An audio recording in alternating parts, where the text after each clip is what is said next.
మన సంతోష్ ఫ్రెండ్స్ లో ఫైనల్లీ మీకు కూడా జాబ్ వచ్చేసింది. ఈ రోజు మాకు పార్టీ కావాలి. సరే తీసుకువెళ్తాం. అక్కడ రెస్టారెంట్ ఉంది, అక్కడ చాలా బాగుంటుంది.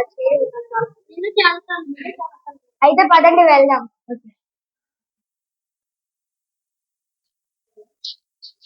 మేనేజర్ ఎక్కడ కూర్చోవాలి? లాస్ట్ బెంచ్ లో కూర్చోండి.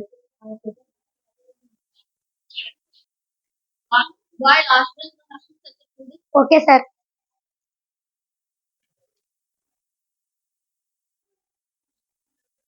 సార్ మెను వాటర్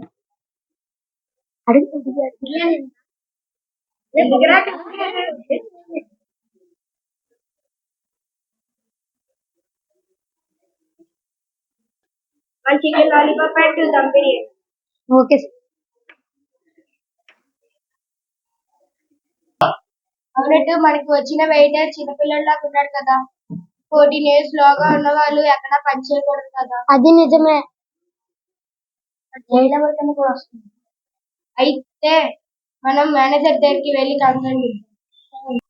ఇదేంటి మేనేజర్ గారు ఎలా చేశారు మీరు? ఎక్కడ చిన్నపిల్లలు పని చేయకూడదు, ఇలాగా మీరు చిన్నపిల్లల చేత పని చేయిస్తే మేము పోలీసుల దగ్గరికి వెళ్ళి కేసు వేస్తాం. పోలీసులు ఫోన్ చేస్తాం. Right against exploitation article 23 to 24 ప్రకారం ఏజ్ 14 లోగా ఉన్న చిన్నపిల్లలు ఎక్కడ పని చేయకూడదు. సార్ తెలియక పనిలో పెట్టాను సార్. అది రేపు నుంచి మానిపించేస్తాను సార్. ప్రేమ్ రేపు నుంచి నువ్వు నా పనిలోకి రావద్దు. ఏమైంది సార్? చిన్నపిల్లలు బడికి వెళ్ళారు, పనికి కాదు. సార్ మా ఇంట్లో వాళ్ళందరూ మా మీద ఆధారపడి ఉన్నారు. మరి నేను బడికి వెళ్తే వాళ్ళని ఎవరు చూసుకుంటారు సార్? మీలాంటి వారి కోసమే గవర్నమెంట్ ఉపాధి హామీ పథకం, రేషన్ మొదలైనవి ఇస్తున్నారు. నీలాంటి వాళ్ళ కోసం రైట్ టు ఫ్రీ ఎడ్యుకేషన్ ప్రకారం నువ్వు 14 years వచ్చినంత వరకు ఫ్రీగా చదువుకోవచ్చు.